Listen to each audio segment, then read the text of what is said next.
नमस्कार।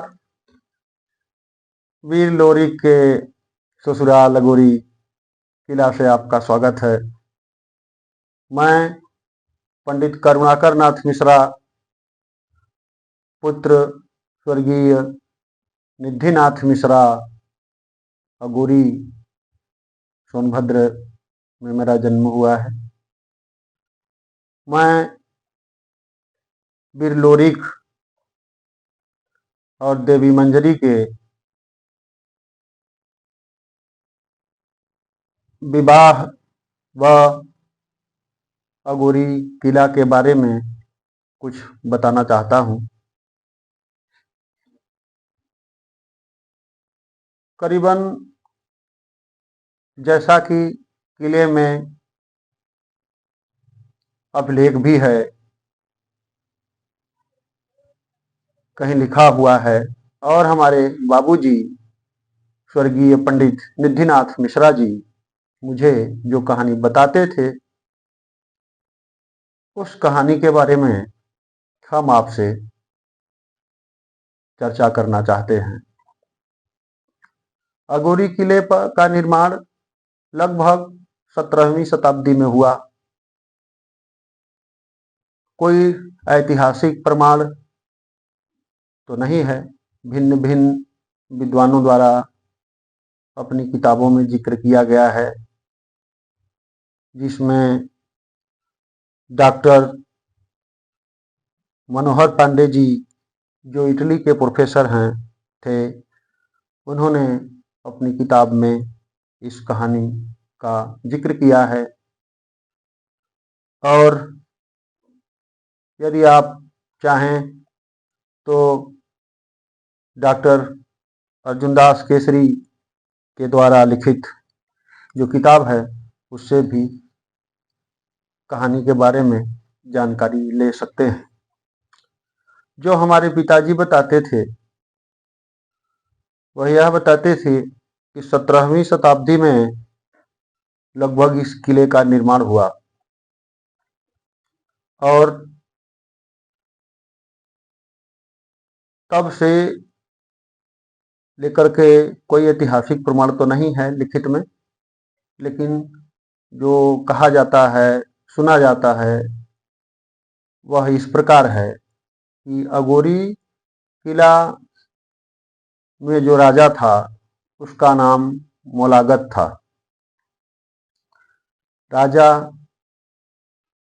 महत्वाकांक्षी था, धर्म के प्रति बहुत लगाव था, जिसका उदाहरण सोमनाथ मंदिर, बंसरा देवी और किले में अवस्थित दुर्गा माँ का मंदिर था, जो अब किला टूटने के कारण लगभग ध्वस्त हो चुका है।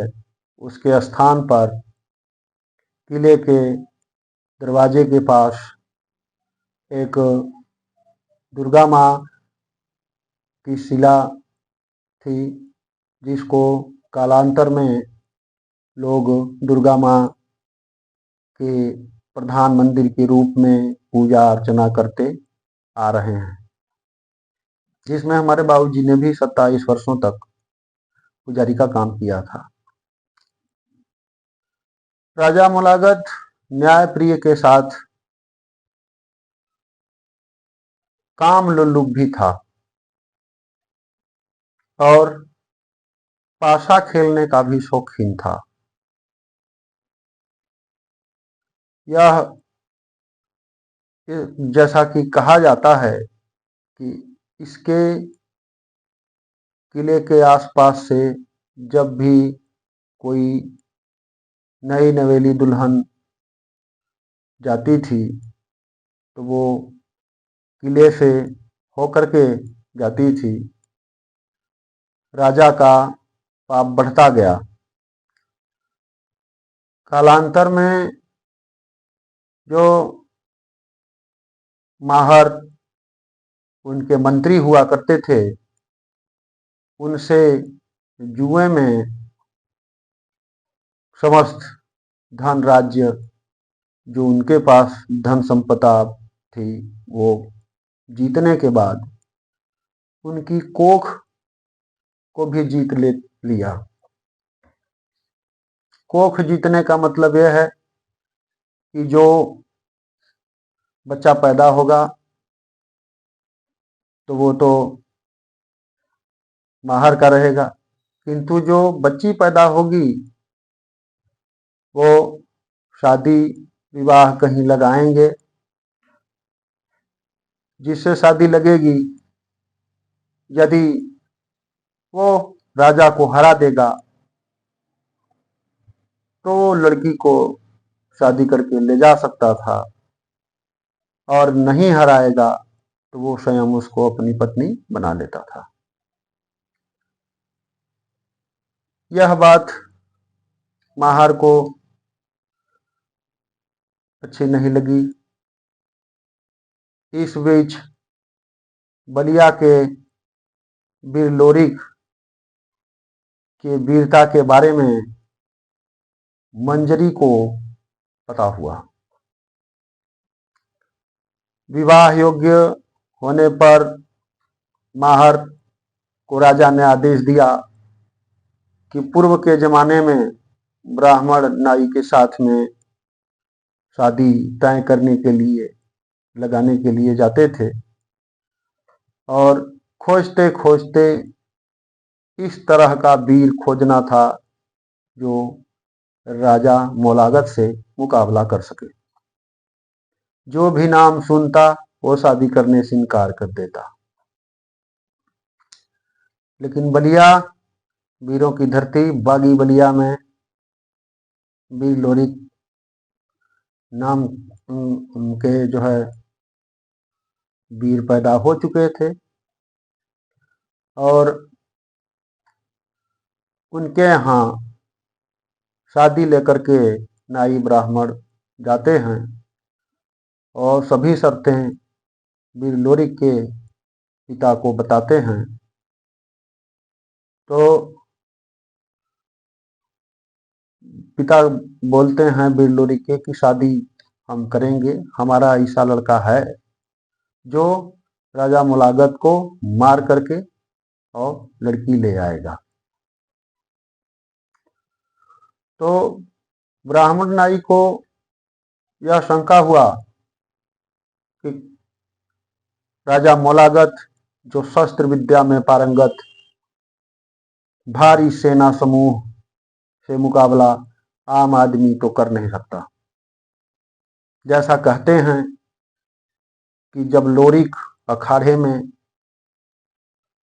ताल ठोकते हैं तो बादल से गड़गड़ाहट की आवाज आती है।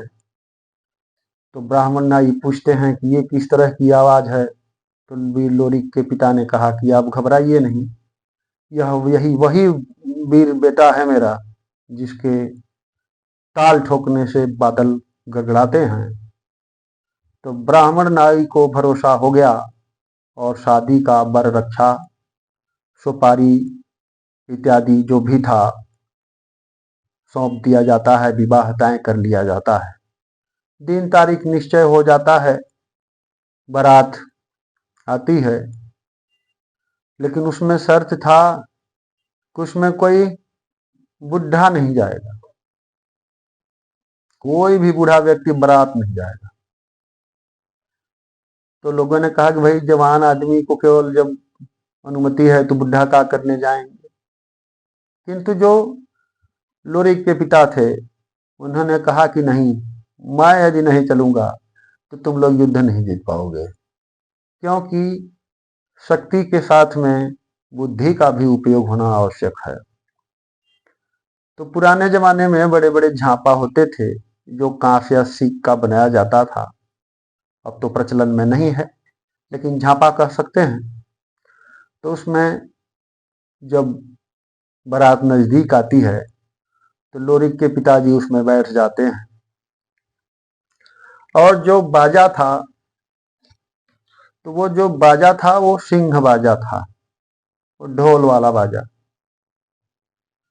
तो जब बारात चलती है, मारकुंडी घाटी नीचे उतरती है और जब किनारे पहुंचती है बारात, तो वहां से आवाज जो निकलती है बैंड बाजा की, ढोल की, जो भी कह सकते हैं, तो मार मार की आवाज होती है।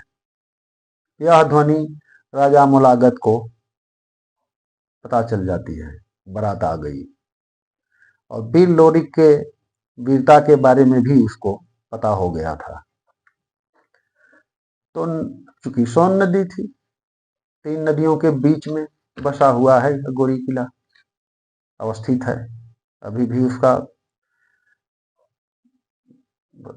सबूत है, खंडहर है, फिर भी अभी किला बरकरार है। तो राजा नाव डुबा देता है, आदेश देता है नाविकों को, नाव डुबा दिया जाता है। तो नाव फिर कैसे आए, कैसे निकाली जाए? तो जो झांपी में से थे वीर लोरी के पिताजी बूढ़े दादा बताते हैं कि जाओ 2 लोग और नाव उभार कर ले आओ। उभारना मीन्स ऐसे डुबाई गई है तो उसको ऊपर कर दो, पानी फेंको, पानी फेंक दिया गया। बारात आ जाती है इधर, कपड़े नहीं थे, धोबी धो रहा था कपड़े, सारे कपड़े लूट लिया लड़कों ने, नए वस्त्र धारण किए। बारात कहाँ जा रही है? बारात जा रही है माहर बाखरी के उसी जो है, जिसको आज तो खेती योग्य जमीन हो गई है, वहां पर भटकटैया और केवल कांटे हुआ करते थे, उसी में बारात का जन्माशा दिया गया। क्योंकि बारात तो माहर के घर गई थी, तो बारात तो माहर के घर के आसपास में रहती, तो ऐसे स्थान में राजा ने रखवाया कि कोई रहे न भाग जाए बाराती। तो जब कम लोग रहेंगे तो मारने में आसानी होगी। तो फिर उस झांपे में से बुड्ढे ने बताया कि अरे भाई 10 लोग हुइया कबड्डी खेलो। एक खेल हुआ करता था पुराने जमाने में, हुइया कबड्डी के रूप में जाना जाता है, और एक हुइया भी कबड्डी के से ही मिलता जुलता एक प्रारूप है। खेल दिया लड़कों ने।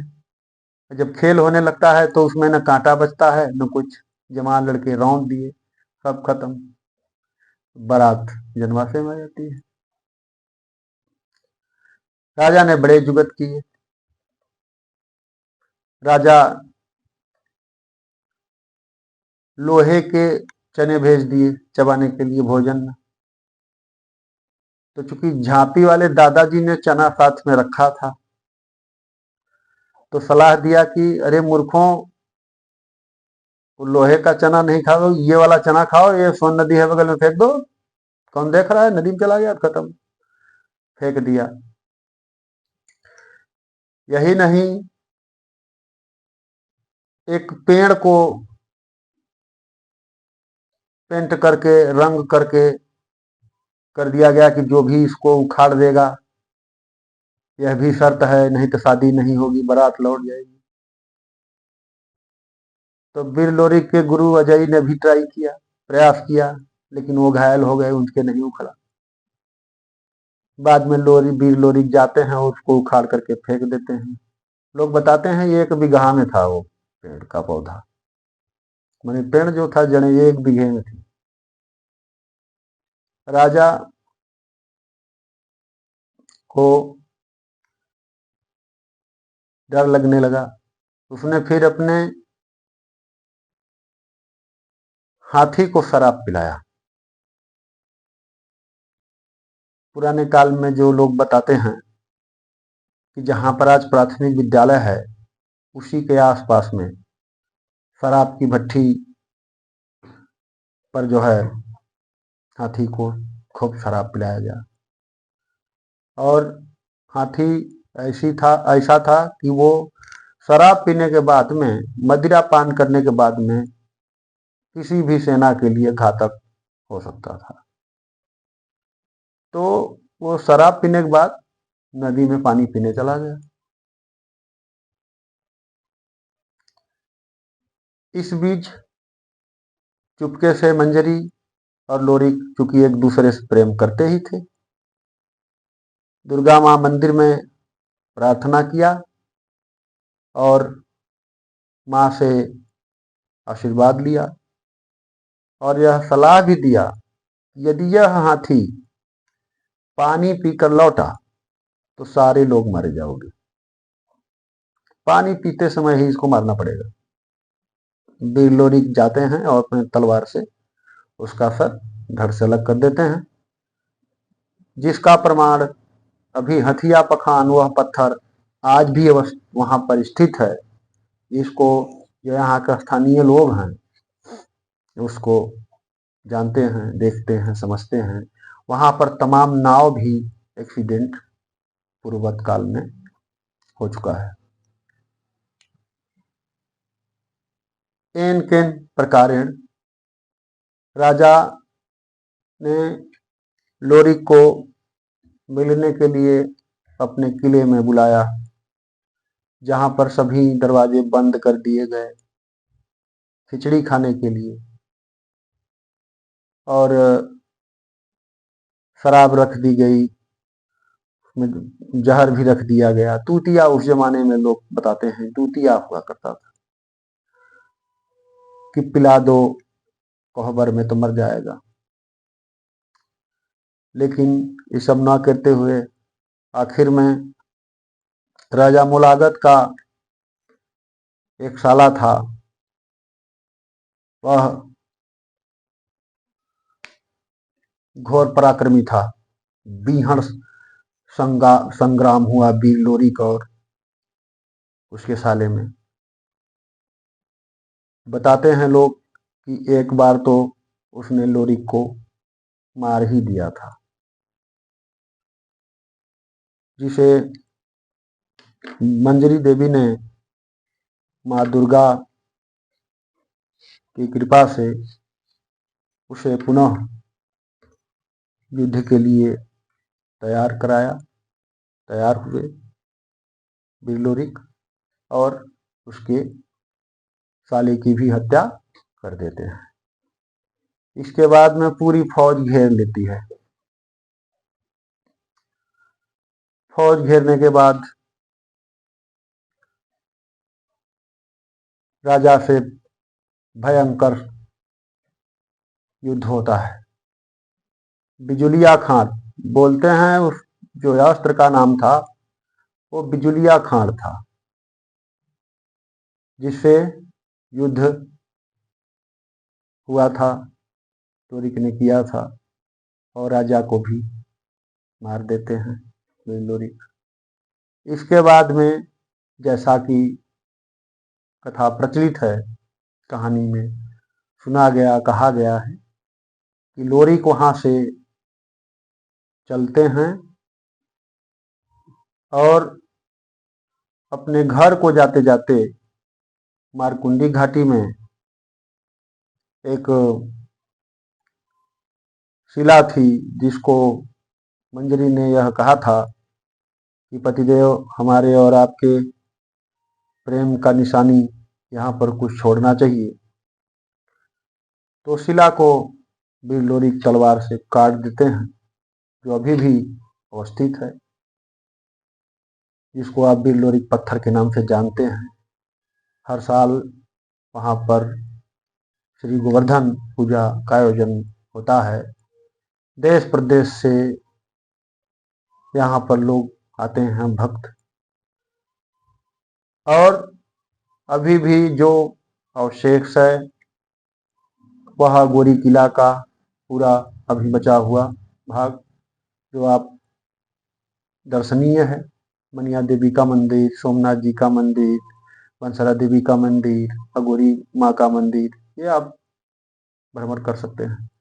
माहर बाखरी में प्रतिवर्ष भी गोवर्धन पूजा का आयोजन होता है, जिसमें देश प्रदेश से लोग आते हैं और पूजा पाठ करते हैं और यहाँ की कहानी के बारे में जानते हैं। जय वीर लोरिक दादा।